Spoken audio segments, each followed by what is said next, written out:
The scent of bleach mixed with pine floor cleaner still clung to my skin as I dropped the keyring onto the chipped kitchen counter in my old apartment in South Seattle. It was nearly midnight. My back ached, and my fingertips burned from chemicals and hot water. The only thing I wanted was a hot shower and 6 dreamless hours of sleep before tomorrow started all over again. This was the life my family always believed I'd never escape. A woman scraping by as a cleaner, scrubbing from one house to the next, always teetering on the edge of exhaustion. In their eyes, I was a living failure. The sister they ignored at family dinners. People pitied me, but no one respected me. And for years, I played the role they had cast, silent, invisible, insignificant. What they didn't know was that every floor I scrubbed, every sink I polished, every room I tidied, was a step in a bigger plan, one they'd never see coming. The red light on my answering machine blinked. 3 new messages. I hit play, and a familiar voice echoed in the quiet kitchen. "Celine, don't forget Dad's birthday dinner on Saturday night," said Vivienne, my sister-in-law, her voice sweet but laced with mockery. "Last time you were late and kept everyone waiting. Let's not do that again, okay?" Message 2. "Celine, we made a reservation at that expensive steakhouse. Probably not your style, so maybe eat something beforehand." Message 3. My father's voice, low and cold. "Don't bring any cheap junk from the thrift store again. Show up, say happy birthday, and don't embarrass anyone." I stood still. Those words hit deeper than I wanted to admit. They thought they were being kind, but every word was a sugar-coated dagger, a bitter reminder that, to them, I was still at the bottom. What they didn't know was that I owned 4 companies, made my first million 5 years ago, and just last week, Forbes reached out for an exclusive interview. The invisible woman who built a $1 million empire from the shadows. I hadn't replied yet, not because I was hesitant, but because I was ready.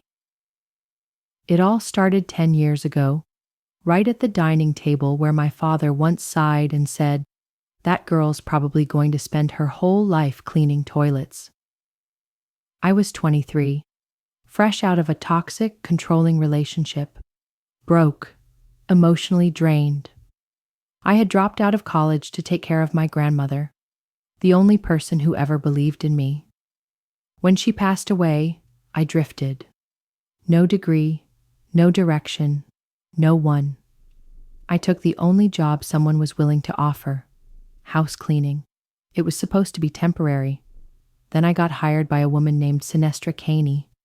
Unlike other clients, she treated me with a quiet kind of dignity. And she saw something in me my family never bothered to notice.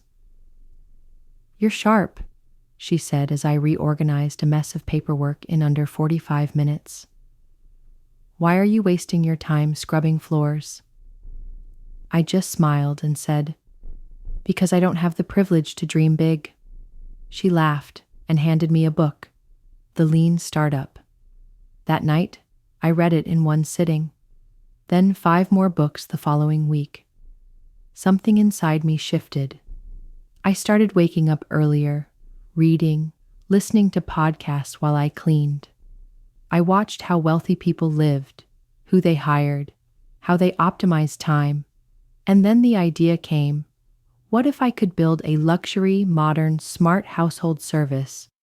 Not just cleaning, but management, security, concierge? I began saving every penny, slept on the floor, lived on instant noodles, worked from dawn till midnight. And I did it. I saved every penny, slept on a mattress on the floor of a tiny room, ate eggs and rice for months. After nearly a year, I launched my first company, Clarity Living, a premium lifestyle service ecosystem for the elite. No one knew. I didn't tell Caleb, didn't tell Vivienne, not even my parents. I didn't need their approval anymore.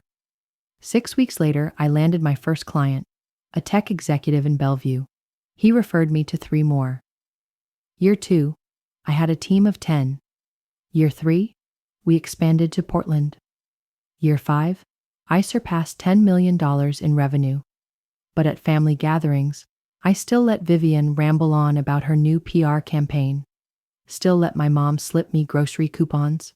Still let my dad scowl whenever I said the word startup. They thought I was weak, but I was quietly building an empire. And now, on the night of my father's birthday, the exact moment the Forbes interview will air live, the truth will finally erupt. None of them will see it coming, and I won't say a word until they see my face on screen, next to the headline, "From house cleaner to millionaire CEO." The parking lot was full. I pulled in behind a gleaming Range Rover, hand still on the wheel, heart suddenly heavy. I didn't have to come. I could have let tomorrow's TV broadcast speak for itself. But part of me wanted to see it with my own eyes. Their faces, their expressions, every furrowed brow, every backhanded remark. I wanted to remember the moment the truth came to light. This would be the last time they looked at me like I was nothing.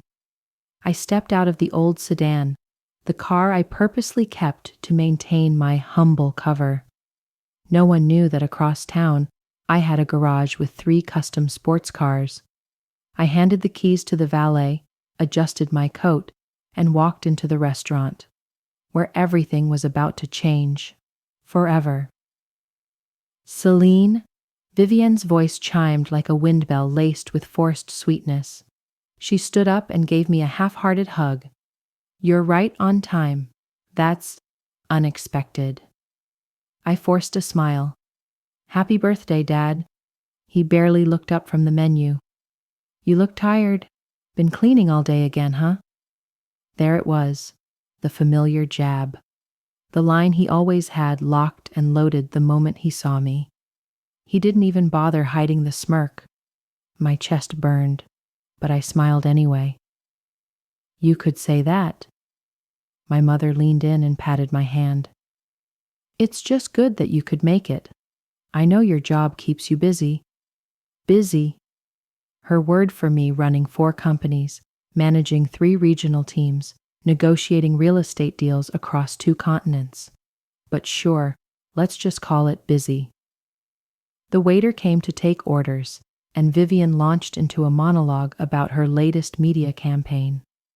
She went on and on about branding strategies, influencers, flipping her hair like she was starring in one of her own commercials. Then she turned to me. "And how's your cleaning thing going?" I sipped my water. "Still growing." My dad scoffed, taking a slow sip of whiskey. "Must be easy. Clean up, go home. Simple life." There was a time when words like that would have shattered me. I would have gone home, buried my face in a pillow, wondering if silence made me complicit. But not tonight. Tonight, I smiled and nodded. Simple, but effective. As the wine and starters arrived, the conversation shifted to Olivia's promotion, Marcus buying a new house.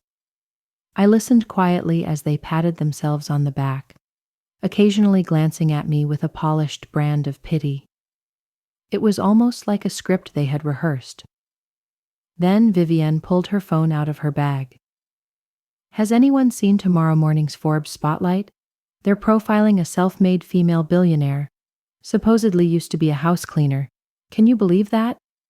I nearly choked on my water. "What's her name?" I asked, voice calm. Vivienne tilted the screen toward me. "Celine Ray." The whole table went silent for a moment. My mother blinked. Marcus spoke slowly.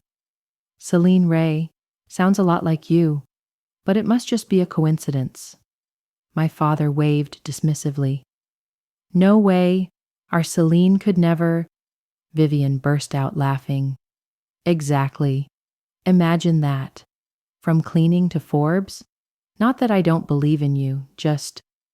Doesn't exactly scream billion-dollar bet, you know? I just shrugged. It's fine, but you never really know who's quietly building an empire. The irony choked me. They were sitting across from the woman who would be on national television in just a few hours. The same woman they mocked, doubted, belittled, and they hadn't the faintest clue. The night dragged on, full of empty compliments, backhanded remarks, and an overcooked steak.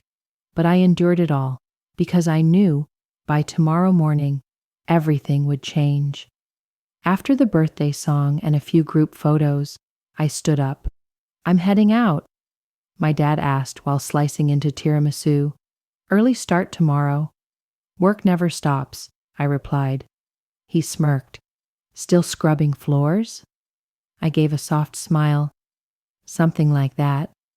As I walked to the door, Vivian called after me. Don't forget the gloves next time. I've got a penthouse that needs scrubbing.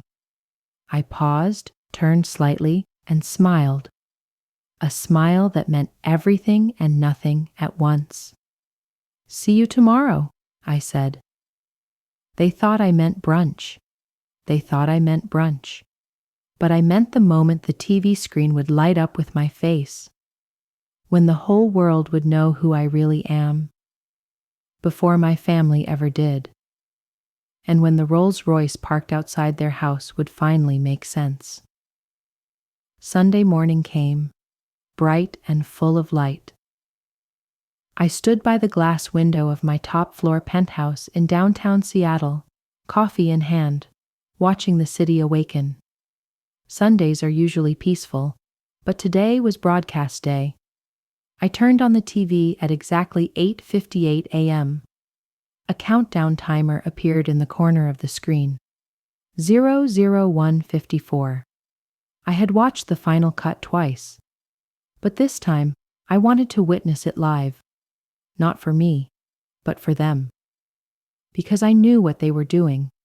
Stumbling out of bed, making coffee, eyes still stinging from the alcohol, and turning on the TV. Just in time for everything to begin, the theme music played. Today, Forbes presents the story of a woman who redefined success. From cleaning jobs, she quietly built a billion-dollar company. Meet Celine Ray, founder and CEO of Clarity Living. There it was, my name, clear, strong, full of respect. I took a deep breath as the camera panned over the Manhattan headquarters, sleek glass walls, a glowing golden logo.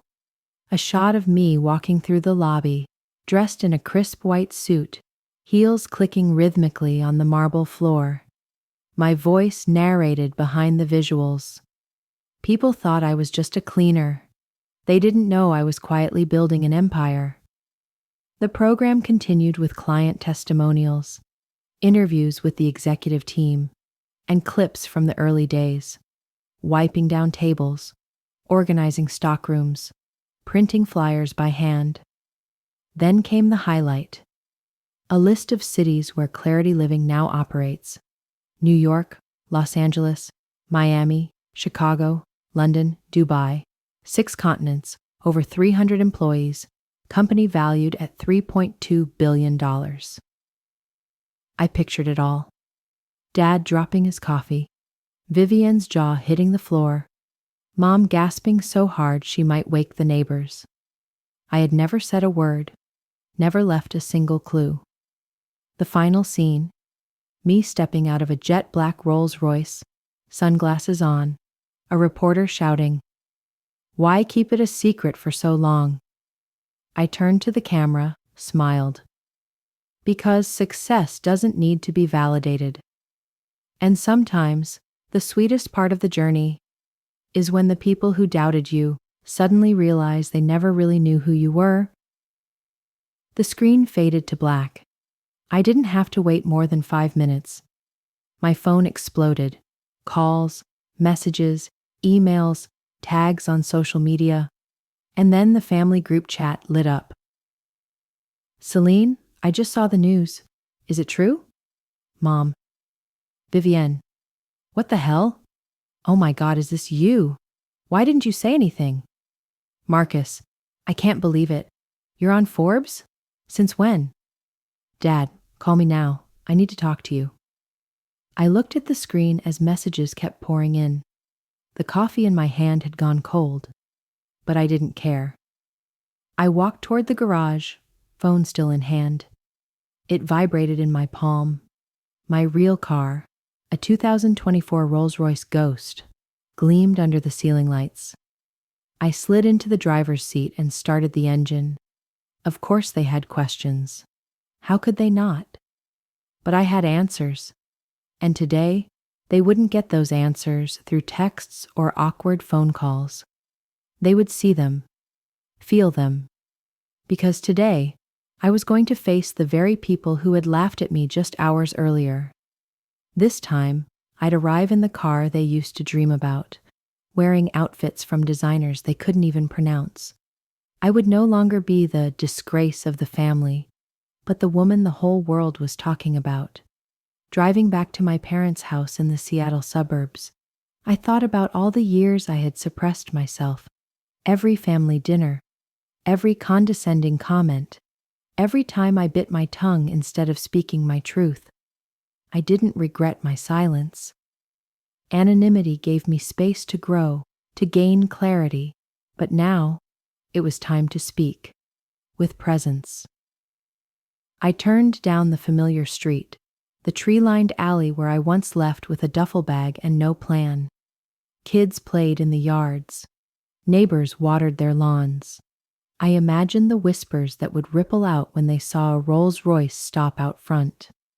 I parked, took a deep breath, and stepped out into the sunlight. Inside the house, Mom opened the door before I even reached the steps. She looked pale, stunned, her mascara slightly smudged. "Celine," she whispered, Is it all true?" I smiled gently, held up my phone. The headline on the Forbes article still glowed on the screen. Inside, the air felt heavier than usual, as if the walls themselves were holding their breath. Mom stepped back as I walked into the foyer, her eyes scanning me from head to toe as though trying to make sense of it all. She looked exhausted, wrinkled shirt, hastily tied hair, voice trembling. "Why? Didn't you tell us, Celine?" Before I could respond, Dad appeared in the hallway, his eyes locking onto mine. And for the first time in my life, he didn't know what to say. "Celine," he started, "what the hell is going on?" I walked past them both, heels echoing on the wooden floor, and entered the living room. I sat down on the very same couch where I once curled up crying after being punished for refusing to change my major. The same spot where Dad once told me I was ruining my life for turning down the receptionist job he had arranged through an old friend. And now, I'm worth more than your entire network of colleagues and friends combined. My parents followed me into the room. My father stood with his arms crossed, shoulders stiff. My mother collapsed into the armchair as if her legs could no longer hold her. 15 minutes later, Vivian and Marcus arrived, clearly after reading all the messages in the family group chat. Vivian looked shaken, her designer bag swinging awkwardly from her arm like a prop she no longer knew how to use.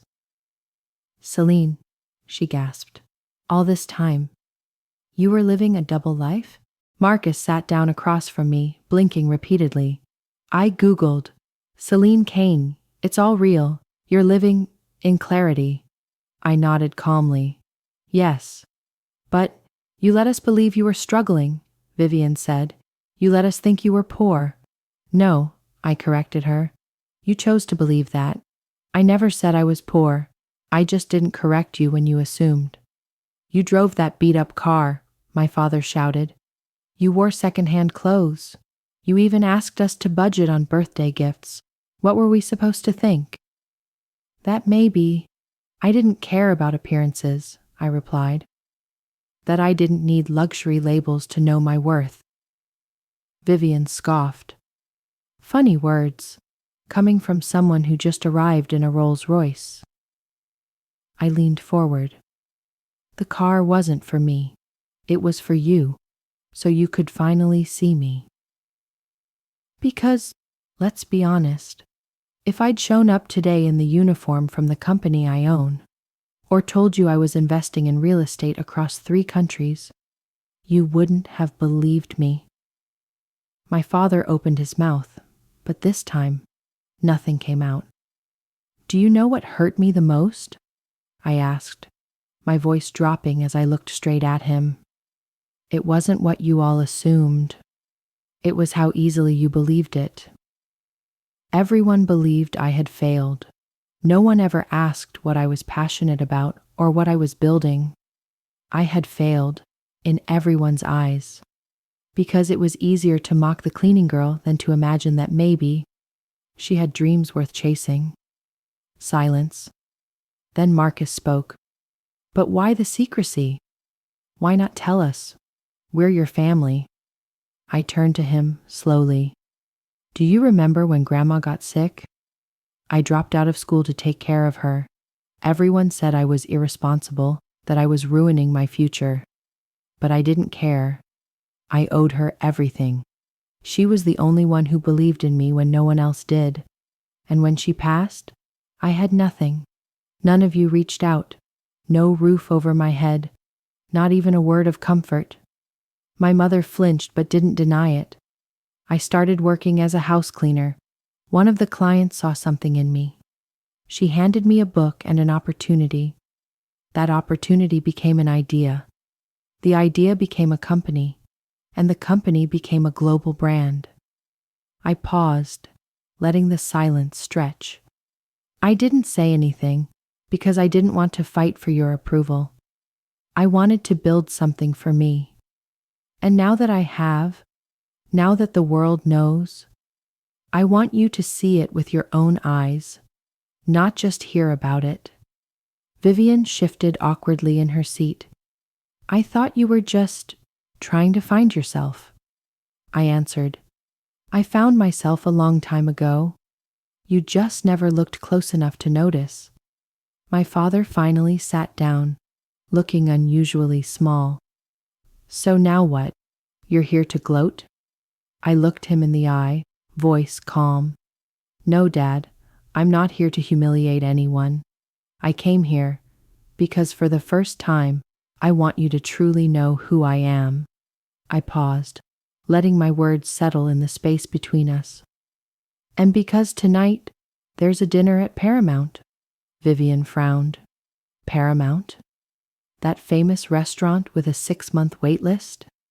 It's mine now, I said softly, eyes locked on theirs. I've booked the entire rooftop, private chef, full service. I took a deep breath, then added, we'll sit around a table again, but this time the story will be different. My mother looked like she was on the verge of tears. There was something in her eyes, confusion, and perhaps a hint of shame. We don't deserve this. I gave a faint smile, not out of pride, but because I had come too far to turn back. Maybe not, but I didn't do all this to punish anyone. I did it to prove something. That success doesn't always scream. Sometimes it whispers. It builds quietly, waits patiently, and then it reveals itself, on its own terms. The elevator took us up to the rooftop of Paramount in heavy silence. I could feel each hesitant breath around me. They no longer knew what they were walking into. Inside the mirrored elevator, their reflections looked back. No longer judges, but people stepping into unfamiliar territory. Even Vivienne, once the center of every party, clutched her designer clutch like it was a shield. Her eyes darted around, avoiding direct contact. The elevator doors opened. A host bowed politely. Good evening, Ms. Celine. The room is ready. I led them into the space I had personally redesigned 2 months ago, part of my reveal plan. Glass walls overlooked the nighttime skyline of Seattle, alive like a moving painting. A long black marble table was draped in ivory silk, with warm golden lights casting a candlelit glow. In the corner, a string quartet played classical music. The gentle sound of violins painted everything with a dreamy, distant atmosphere. I didn't do this for the money. I did it to show them who I am. A server gestured for everyone to take their seats. My mother hesitated before pulling out her chair. Vivian still hadn't said a word. Once everyone was settled, my mother leaned in and whispered, "Celine, this place, it's beautiful." I nodded, smiling, my voice low and composed. "This is my favorite view in the city. It reminds me of how far I've come." My father cleared his throat, clearly trying to mask the discomfort. "It's all a bit much." I looked at him. "It's not to show off. It's to show what was once dismissed."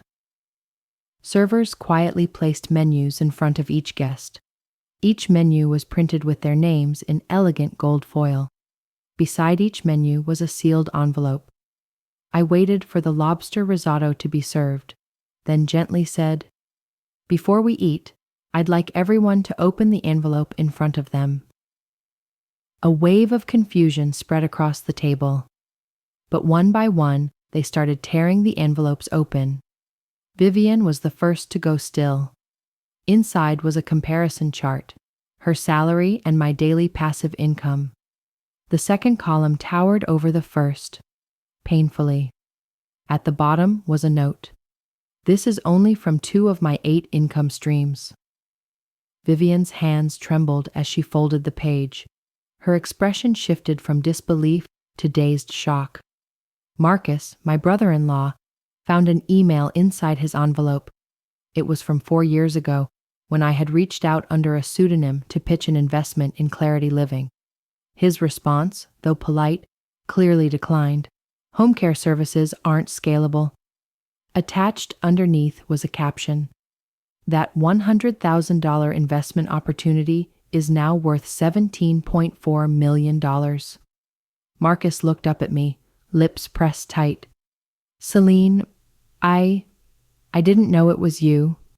I nodded. "I know. That's why I never took it personally." My mother opened her envelope. Inside was a list of all the times I had begged her and Dad. One chance to pitch an idea, a loan cosign, a visit to my first gallery exhibit. All rejected. At the end was a black and white photo, printed on cheap paper. My first office. Tiny, cramped, and built entirely by me. Her eyes began to well with tears. My father's envelope was the thinnest. Inside was a single sheet, a screenshot of a Forbes article. Headline: "Celine, from unknown cleaner to $1 million CEO." He stared at it for a long time. No one spoke. No one dared. Then he finally said, voice lowered, "I was wrong. I thought I knew you. But I didn't know anything at all." I looked at him, not with blame, but with clarity. "You only saw what you wanted to see. A girl who didn't fit your mold. And instead of asking why, you chose to believe I was on the wrong path." He nodded, slowly, heavily. I realized, for the first time in my life, my father truly knew. He had misjudged his daughter. Dinner passed under a strange, heavy silence. No sermons, no superiority, just lowered eyes and reflection. After dessert, rich chocolate cake with raspberry glaze, I stood up. My hands trembled slightly, but my voice was firm. I slowly walked toward the large screen behind the dinner table. "There's one last thing I want to show you." The room dimmed. Only the soft clinking of silverware and the sound of my heartbeat remained. The screen lit up, playing a slideshow. Photos of me cleaning homes in gloves and with a mop bucket, bent over a tiled floor, sleeping on a thin mattress on the ground, surrounded by stacks of books. A tiny office with only one desk and a whiteboard, the birthplace of Clarity Living. The company's first retreat on Whidbey Island. My first Forbes cover, The anonymous CEO disrupting the startup scene. My first apartment with central heating. A luxury I used to dream of when renting in freezing winters. Each photo accompanied by a quote from old emails. You're wasting your life. From past texts. Maybe try a community college? And Vivian's words from 6 years ago. Celine needs to get real. Then the final image appeared. A photo of me at 23, thin but glowing, smiling next to my grandmother in a dim, cozy kitchen. Beneath it, one simple, devastating sentence. She was the only one who believed in me, when no one else did. I turned back. All eyes were on me. No one spoke. I swallowed, then said, "This isn't revenge. It's the truth. I'm not angry anymore. I don't need an apology. But I need you to stop pretending that I never deserved this." Silence. A crushing silence filled the room. Then my mother stood, walking slowly toward me. Her eyes glossy. "I'm sorry," she whispered. "Not just for not seeing you, but for never really looking." I hugged her, tightly. "Thank you, Mom. That's all I ever wanted." Soft music played. Behind the tall glass, Seattle glimmered like it was watching. And in that moment, I knew. This wasn't just a dinner. This was a reckoning, and maybe the beginning of something new. A week after the dinner at the Paramount Hotel, the city was still buzzing. The article continued to go viral. My inbox overflowed with collaboration offers, memoir deals, podcast invitations, investment proposals, and hundreds of congratulations. I was just named one of Forbes's most influential women of the year and was set to be the keynote speaker at the Global Innovation Summit in San Francisco. But what kept me up at night wasn't the stage lights. It was the silence. That strange quiet that settles in after a lifetime of proving your worth, fighting for recognition, and then waking up one morning, realizing you've arrived. But there's no one left to see it, no one left to surpass. I sat on the rooftop of the modest brownstone in Queen Anne, a home no one in my family ever knew I owned. Nothing grand, nothing flashy, but peaceful. Vines climbed the brick walls. A small fountain trickled nearby. The air carried the scent of old pine wood. Luna, my aging rescue dog, lay curled up beside me, softly snoring. She didn't care how many companies I owned or how many millions I had. All she needed to know was that I was home. My phone buzzed. A message from my father. "Just watched your TED Talk. Incredible. I wish I'd listened to you sooner. I'm proud of you, Celine. Truly." I stared at the message for a long time. My heart didn't race. I didn't cry. I just exhaled. It couldn't erase the years of cold distance. But it was something. A door, a bridge, a small point of light. Live interview. Forbes. A notification popped up on my phone. Forbes live interview in 20 minutes. I glanced at the clock. I still had time. I stood, pulled on my coat. The breeze from the bay swept in, crisp and clean. I didn't need a stylist, didn't need to perform, because at last I could show up as myself. Because after everything, I had finally earned the right to be myself, on camera or off. Not the filtered version made to please others, not the image I once clung to for acceptance. Just me, Celine, complete, with every scar, every failure, and every triumph. I joined the virtual interview. The host gave a warm smile. "Celine Ray, thank you for being here." "The pleasure is mine," I answered, my voice calm, though my heart beat in strange anticipation. He continued, "Your story has sparked a powerful ripple. Millions have followed your journey, but one question keeps coming up. What kept you going when even your family didn't seem to believe in you?" I was quiet for a second, eyes dropping before rising again with a slow smile. You don't need everyone to believe in you. Just one person. And sometimes, that person has to be yourself. He nodded, a thoughtful look in his eyes. If you could go back in time, what would you say to yourself when you were living in that tiny apartment, cleaning houses to get by? A lump rose in my throat. I took a deep breath. My voice softened, but stayed steady. I tell her that feeling invisible is okay. Because sometimes, invisibility is a gift. It gives you space to build without pressure, to grow without judgment, to evolve without resistance. And then, when you're ready, when your moment comes, you won't need to announce your success. You'll just show up, and the world will have no choice but to see you. The interview ended. I sat in quiet stillness in the penthouse. Afternoon light spilling through the large window, glinting off a half-finished glass of tea. No applause, no cheers. Just me, facing myself, letting everything settle and sink in. That evening, I drove north of the city, to the old cemetery on a quiet hillside. It had been months since I last visited. The car climbed winding roads shaded by pines, and my heart was as still as a lake after a storm.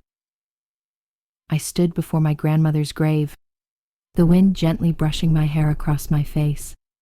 She had been the only one who truly believed I was capable of more than the world had ever imagined. I brushed some dry leaves from the headstone, placed a bouquet of purple tulips, her favorite, into the vase. "Hi, Grandma," I whispered, my throat tightening. "You were right about everything." I reached into my bag and pulled out an old flyer, the first print of Clarity Living. I had printed it at 2 a.m. in a 24-hour coffee shop, my hands shaking from fear and hope. I laid it on the gravestone, gently smoothed it down, and whispered, almost inaudibly, "We did it."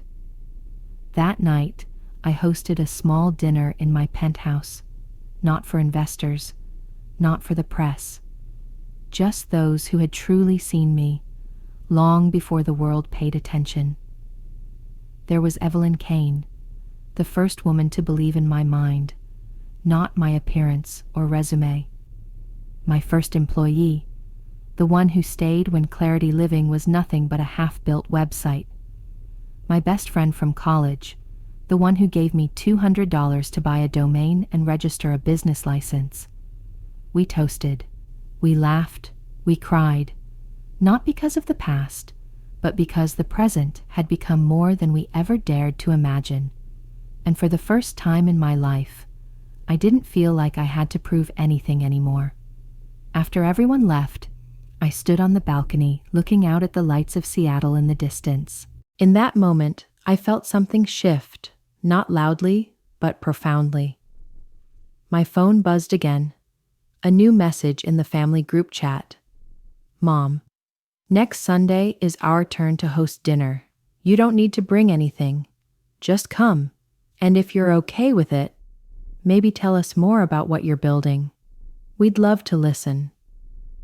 I looked at the message, and something in me softened. It wasn't exactly joy, and not quite forgiveness, but peace, the kind that comes when you no longer need someone's approval, but receive it anyway. For the first time in a long while, I smiled. No victory parade, no fireworks, just quiet understanding. A gentle tug loosening the old knots of family expectation. A release, not needing an apology, just a new beginning.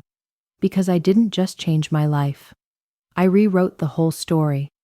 From a dismissed cleaning girl to a self-made entrepreneur. From the invisible daughter to a force that could no longer be ignored. And maybe the most powerful kind of revenge is becoming the person they once swore you'd never be.